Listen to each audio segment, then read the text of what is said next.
Yana bitta uyimiz, 100 kvadratlik uyimiz srochini sotuvga chiqdi. Arenterimiz Gagarin ko'chani bo'yidagi domdan ko'plar so'ragandi. Gagarindan topib bering deb, Zolotoy etaj, 3-etajda joylashgan, lifti ham bor.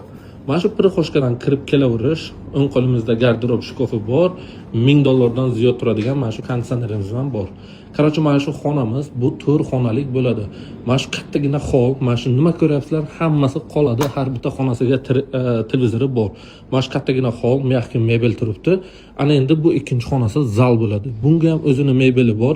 Remontga gap bo'lishi mumkin emas. Bu xonasiga ham televizori bor. Eng qizig'i, do'konturnik kotyol batareyasi bor.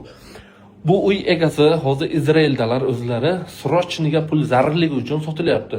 Bu общий sanuzel bo'ladi. Xitoy 220 ming turadi mana shu kafening nimasi, jakuzi, vannalarigacha mana shu texnikani hammasi qoladi. Nima ko'ryapsizlar? Hammasi mana shu yerga qoladigan narsa.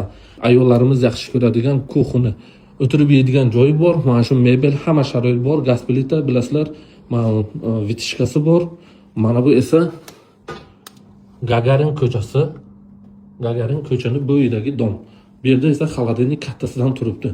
Prosta bu yerga hech kim yashamaydi, pul zarurligi uchun srochniga sotilyapti. Bolalarimiz yaxshi ko'radigan detskiy xona bo'ladi. Ikkita divancha qo'ygan, gap bo'lishi mumkin emas. Bu esa kattalar uchun yotoqxona.